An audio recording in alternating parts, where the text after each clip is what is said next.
You're listening to the College is Worth It podcast, where you'll learn from leaders who are transforming higher education and helping to ensure that a college degree will pay off for this generation and the next. Explore innovations in higher education with us in each episode. Hi everyone, this is Justin Gillmar, and you are listening to the College is Worth It podcast.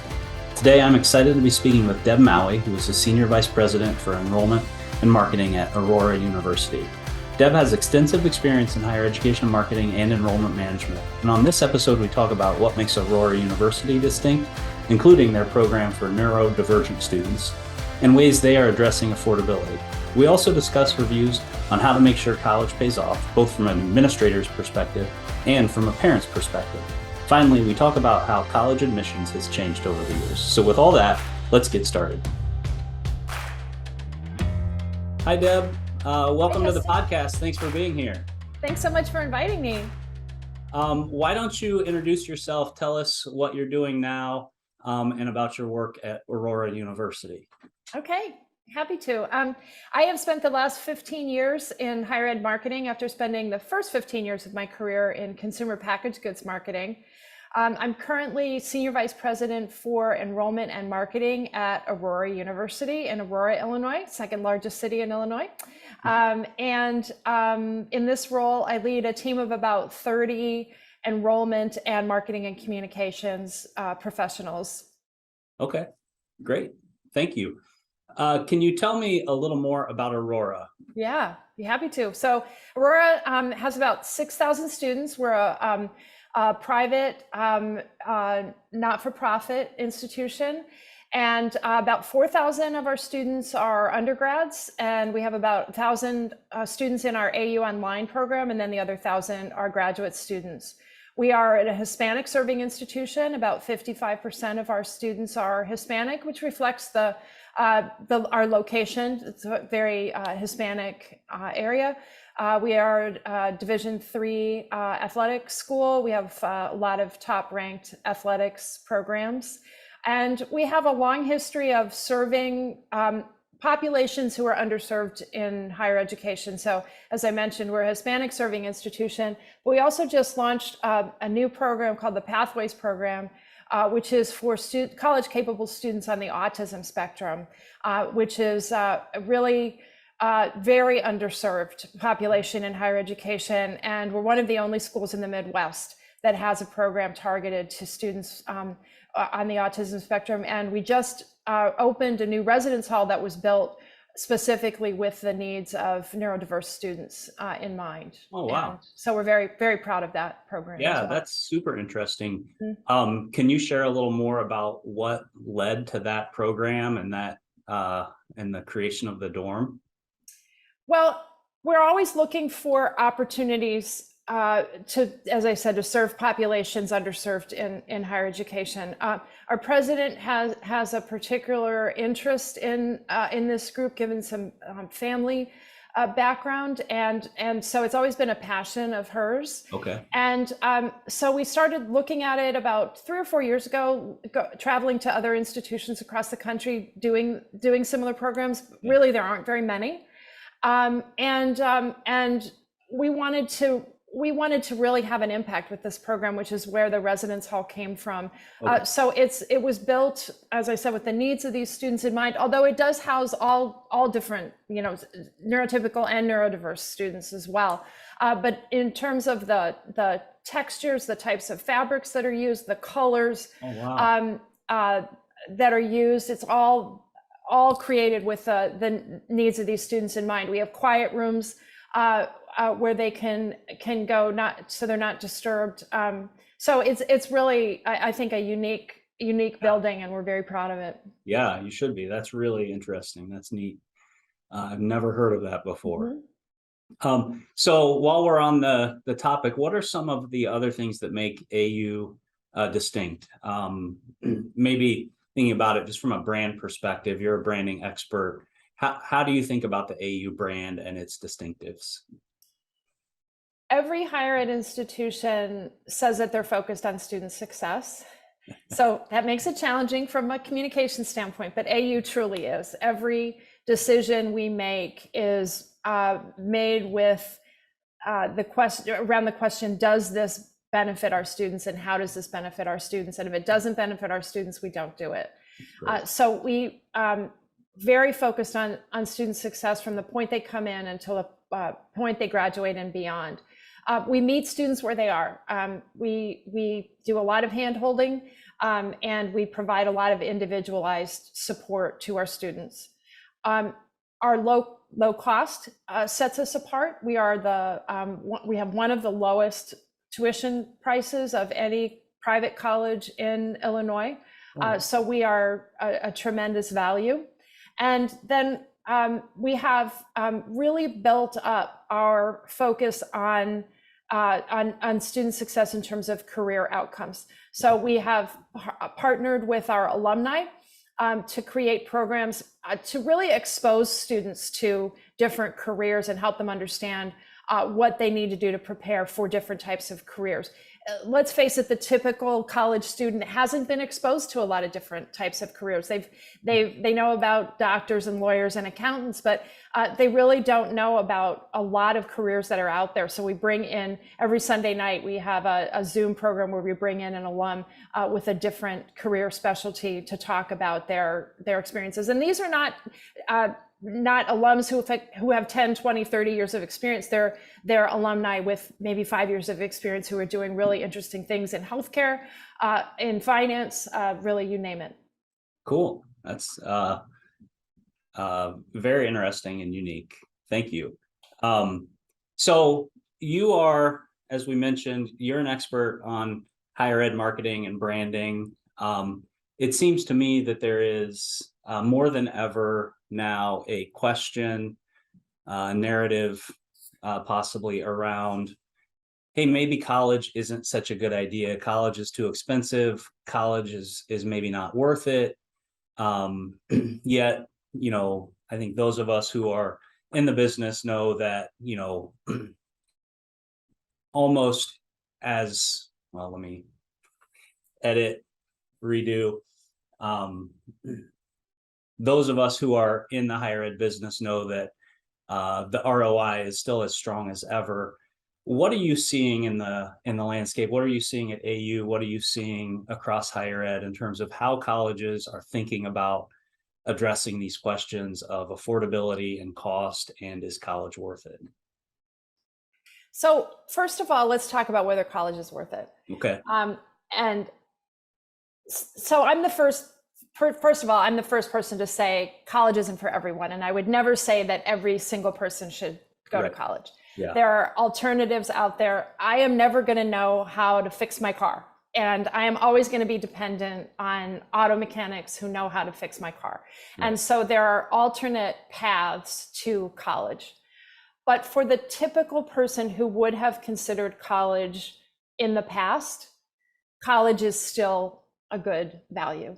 Right. When you look at longitudinal studies that track college graduates over time, you see that people with a college degree make significantly more money throughout their lifetime than people without a college degree. That was true years ago. It's true today. Right. So college is, in the grand scheme of things, college is still, quote, worth it. Right. It is a good investment. It all comes down to, as you said, it all comes down to the value, which is, what are you paying for college versus what you're getting out of it? And that's really where I think the conversation needs to be, is for an individual student, given what they want to major in, how much should they be willing to pay for college, and how much debt should they be willing to take on? Right. I think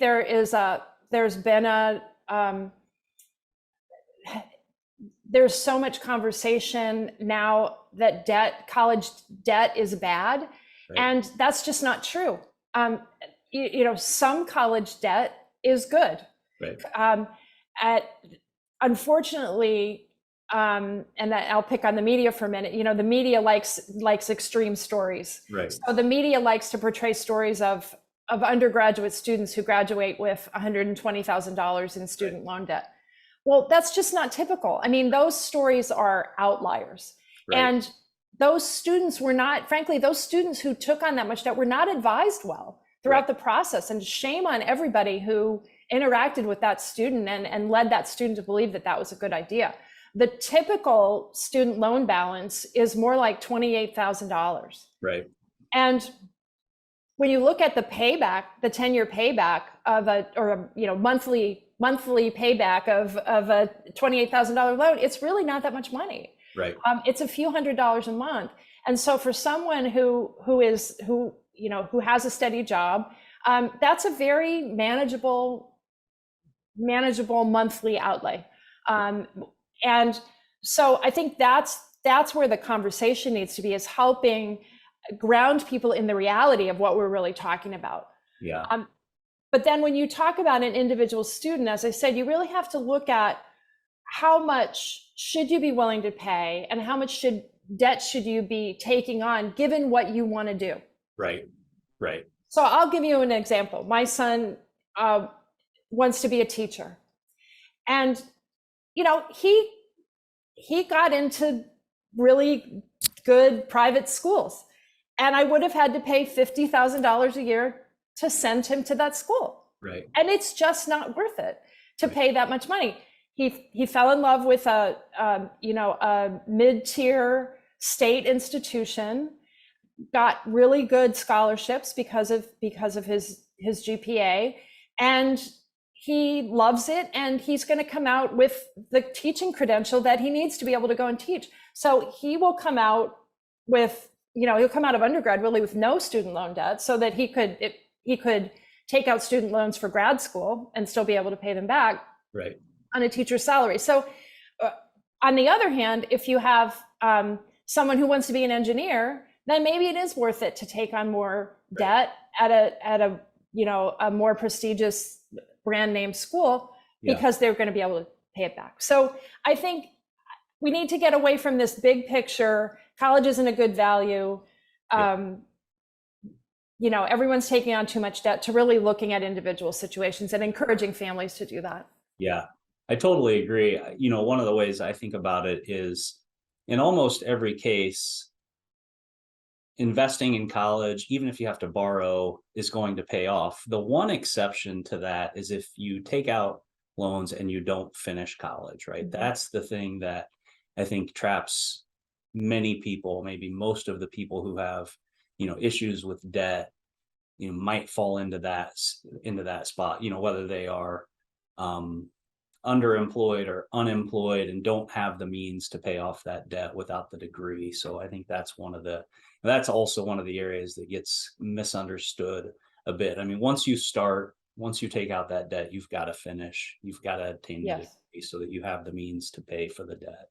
Yes. And a lot of what we do at AU is counsel students and families about their how much they're going to have to pay and how much they would have to take out in student loans. And we have a lot of difficult conversations with students and families, particularly students from out of state who will need to live in the residence halls, possibly need to take out a lot of loans to be able to pay their bill, again, because of being, resident students. And we have really difficult conversations saying, this may not be the best choice for you. Yeah.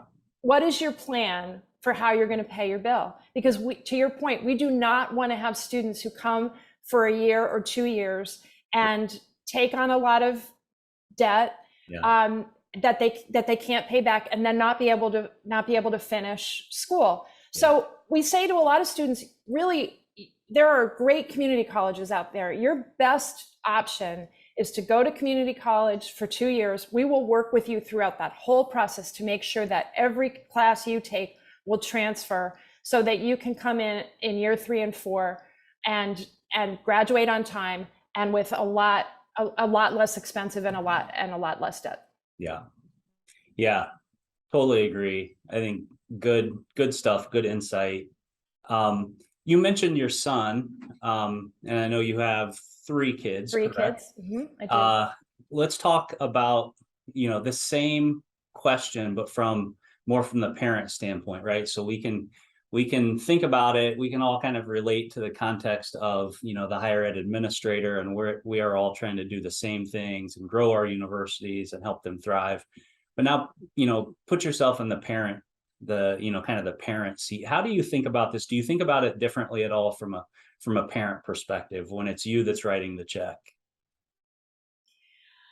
Well, I try not to. And in particular, I try not to get caught up in the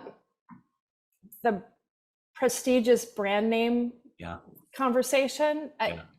Unfortunately, I think that the college choices that our kids make has gotten sort of wrapped up in as a measure of our competence as parents, right? So it's a way to measure your success as a parent is what schools your kids get into. Right. When I graduated from high school, nobody congratulated my parents on my getting into Juniata College, right? Because they paid the bills, but I did it. And now it's become this kind of award for parenting. Totally. And I get that as a parent. I totally get that. And so I try to keep my administrator hat on when I'm thinking about my own kids, but it is hard to do. It is hard to do. And if you look at it from a brand image standpoint, it makes sense that you want your kids to be able to go to school with a great brand name. Right. But you really have to say, okay, let's try to separate the brand name from the actual quality of the education and the value of the education. Yeah, agree. I am also a parent, about ready to send my oldest to college next year, and it really is an interesting perspective, thinking about it from that, that side of things. And more than anything, I want her to choose the school that's the right fit for her, keeping in mind, ROI and, is it going to pay off? And of course, all the schools that she's thinking about, certainly will. But there's also that parent competitiveness, and it mostly is among the parents that drive some of that. And it is what it is, but it's an interesting thing to think about. Mostly, I want her to make the right choice for her, and I hope she makes a good career choice. And I'm, trying to help advise her along the way, staying, an appropriate distance, and of course, keeping, our ability to pay for it, in mind. But, at the end of the day, we know it's a great investment. We know wherever she goes is going to be a good choice for her. But fun to think about it from the parent standpoint sometimes. It is very interesting to watch. Yeah. And I'm glad that I do know about that I do know about the inside workings of it. As I said before, I'm so glad my son ended up at a place where he loves. He's so happy. And it does happen to also be the least expensive option. Yeah. So it worked on a lot of levels. Yeah. For us. Good parenting. Oh yeah, let's chalk it up to that. So you mentioned your undergrad at Juniata. In Pennsylvania. Mm-hmm. Why don't we go backwards a little bit? Tell us about your personal higher ed experience. What schools did you attend, and how did you wind up there? Yeah, so I grew up in Nowhereville, central Pennsylvania. So while my parents had gone to college, I didn't have a lot of exposure to different higher ed institutions, because I grew up in a pretty depressed area where not a lot of people went to college. And so my focus was really on schools that were close to home. And so we just went to a lot of different schools in Pennsylvania. And I had never even heard of Juniata, but we were on a trip out to Pittsburgh to visit a number of schools. Okay. And I was asleep in the car, and I I noticed that like I woke up because the car stopped and I said, where are we? And my dad said, we're at Juniata College. There's the admissions office. They have a scholarship for left-handed students, which I happen to be left-handed. And so go in and talk to them. And I'm like, just woke up. And so, I went in, and everybody I talked to was just so helpful and nice, and the campus was lovely, and I felt at home, and it just was a great fit from the first moment. And then that became the school to which I compared everything else. Yeah. I went to one, I will not mention the name, but I went to a very highly ranked institution, and the admission counselor said, you're gonna, every moment that you're here as an undergrad, you're gonna hate it, and then once you graduate, you're gonna realize what a great education you got. And I was, as a 17-year-old, I was like, yeah, sign me up for that. Yeah, that sounds fun. So truly, they had a scholarship for left-handed students? They did. I didn't get it, but they did have a You scholarship. weren't left-handed enough? I guess not. It is funny, as much effort that goes into the college search, right, and making a wise decision, how oftentimes random it can be, right, and unpredictable it can be, and yet have such a profound impact on your life in ways that you could never have predicted. So you went to Juniata for undergrad, graduate school. Yeah, when I was at Juniata, I started out as a chemistry major and changed my major to marketing in my sophomore year, after I just took a random marketing class and fell in love with the concept of marketing. And so I pretty quickly decided that I wanted to be in consumer packaged goods marketing, wanted to be a brand manager. And so to do that, I needed to get an MBA. So I worked for a couple of years, but with the business school in mind. So because I wanted to do marketing, I said I'm going to try to get into the best business school for marketing, and at the time that was Kellogg and at Northwestern, and I applied and I got in. So I went to the full-time program, and that was the best 2 years of my life, because I had worked for 2 years, and so I knew what the working world was actually like. And then going back to school full-time was incredible. Yeah. So thinking about your college admissions experience, enrollment experience, we're going back a ways, so I don't know how good my memory is, but what are some things that have changed since then from your perspective? Wow, like everything. So, well, first of all, students are looking at a lot more schools. They're looking at more schools, they're applying to more schools. Yeah. And there are, great things that have happened, like the introduction of the Common App, that make it really easy for students to apply to multiple schools. Yeah. So students are applying to more schools, which just, simple math means that if you're not expanding the number of seats at any one institution, it's going to make it more difficult to get in. Sure. So there's this, I think, perception that it's hard to get in anywhere, when the reality is it may be harder to get into one institution, but overall, if you have the same academic, performance, your chances are great that you're going to get into at least one. Sure.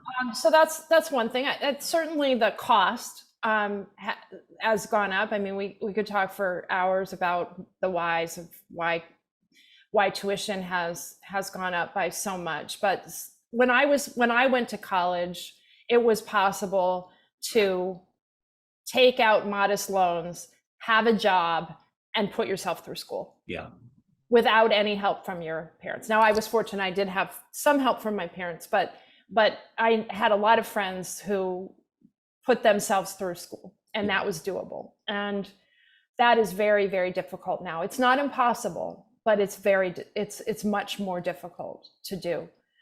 So I think there is just a lot more conversation about student loan debt now, because while a lot of people took out loans when I went to college. They weren't, it wasn't that much, and it was, you know, very doable to pay back. So so I think that is, I think that's the other thing. Yeah. That's really changed. Yeah. Interesting. All right. I mean, am I missing any? How would you answer that question? Well, yeah, like you, I went to college a long time ago, and a lot has changed. I, was the first student or first person in my extended family to go to college. So I really went in totally oblivious, had no concept of cost, loan, put the paper in front of me, I signed it. I just went to college because that's what my friends were doing. And so I think it's become, to contrast from that, I think it's become so much more heightened, right? The expectations are higher, both on the student and the family, and the expectations of the colleges are much higher now. Mm-hmm. From my perspective, right? It's, mm-hmm. This is not a decision to be taken lightly. It's, even with my own daughter, as we're starting to plan ahead for next year, I mean, it's the first thing that anybody asks her, and she's already, sick of talking about it to some degree. It's such a focus. There's so much emphasis on it, and, so much scrutiny. It's such a big purchase that it, gets all the scrutiny that comes along with that. And, there are more marketing, more advertising, more money spent on recruiting students. So it just feels like a different, almost a totally different animal now than it was back then, which was a little more passive, at least in my recollection. There are some colleges, pick a couple that you want to apply to and go, and maybe they'll call you on the phone and try to talk you into it.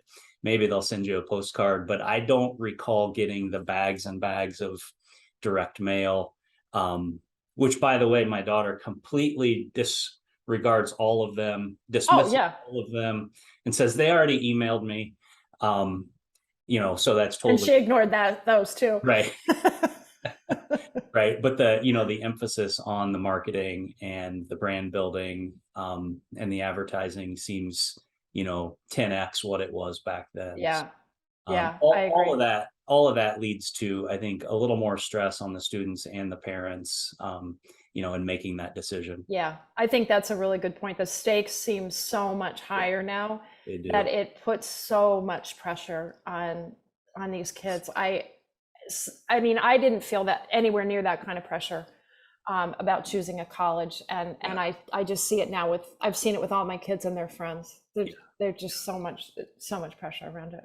So taking the question in the other direction, from your seat in enrollment management, thinking about the future, what are some things that you see on the horizon? Maybe changes coming to how colleges present themselves to students, how they recruit students, how they market, to just to the enrollment management function and discipline in general. Any thoughts about the future? Well, I hope we're all getting smarter about how to target the right students. I think there was a period of time when my oldest daughter went to college 11 years ago, and so when she was getting information from colleges, she was just getting so much information from these random colleges around the U.S. And I would think, why are you spending your money on sending things to someone in Illinois? It just doesn't make any sense. So I think that we have a lot of tools that allow us to better target prospective students based on historical modeling of the students who have come to our institutions. And so it allows us to really better focus on the students who are likely to be a good fit and likely to be interested and likely to have the academic qualifications. Certainly, digital marketing allows us to target them very much more narrowly as well. So I think that's something that will continue, is institutions just getting much more focused on trying to target the right students.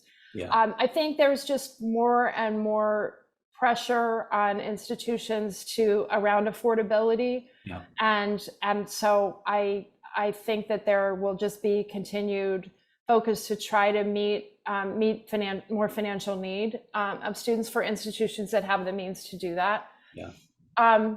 And then I think just a focus on, not only a focus on value of the individual institution, but I think we all need to step up our game in terms of talking about just the value of higher education in general, and particularly now with companies offering certificates,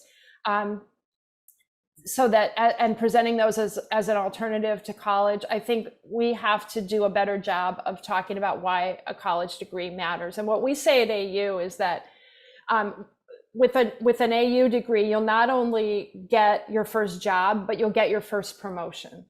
And that's the difference, because beyond what you learn in the classes that you go to, what a college degree does is help you with all those other skills. It helps you with critical thinking, with problem solving, working with other people to problem solve.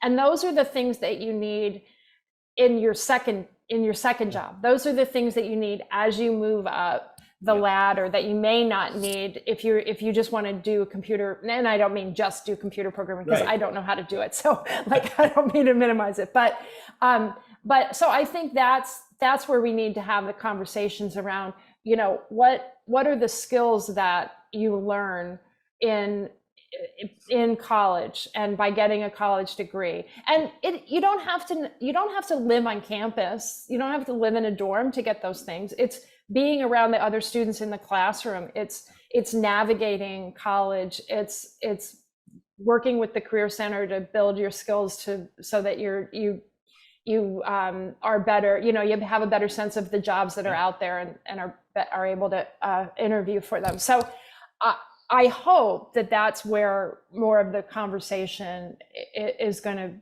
to focus, is why should you go to college? Yeah, those are some great points. Interesting to think about, college versus, a certificate program or a kind of on-the-job skill. Also, a great commercial for the liberal arts, right? I'm a big fan of a liberal arts education for many of the reasons that you outlined, right? It's not always in the completely practical hands-on job skill, right? It's about how you communicate and how you write and how you read and understand things. And I think all of those are great points, underscoring the value of college education, and in particular a liberal arts college education. And those are the skills that employers are telling us that they need in employees, and that they're not necessarily seeing in all of the college graduates that they're hiring. So that's a real focus at AU, is how do we help people understand the value of those things, but also how do we do a better job of educating students in those what we used to call soft skills. I guess they still are soft skills. Thank you. Interesting. Early in the conversation, you mentioned Aurora is an HSI, Hispanic Serving Institution. What does that mean? What does it mean to be a Hispanic Serving Institution?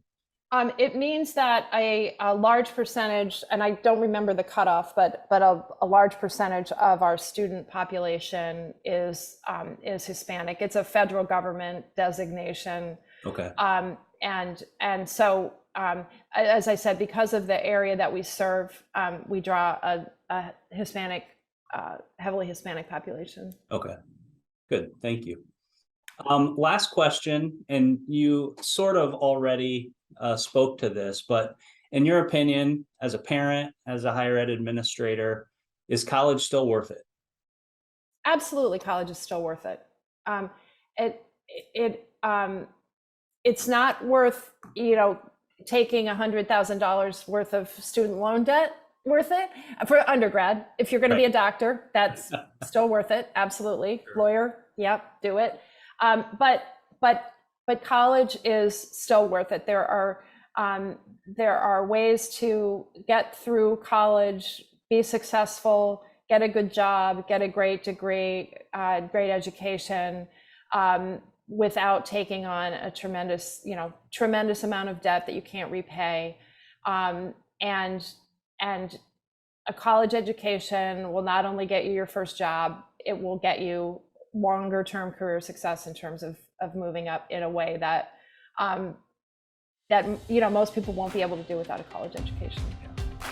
Couldn't agree more. Well, thank you, Deb. This has been a great conversation. I appreciate you joining me today. So thank you. Thank you. I really enjoyed it. All right. Take care.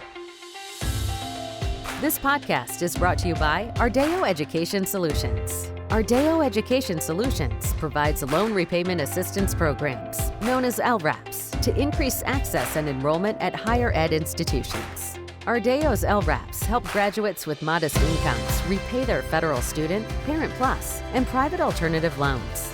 The powerful promise they provide gives students the confidence they need to enroll. To learn more about Ardeo, visit us on the web at ardeo.org.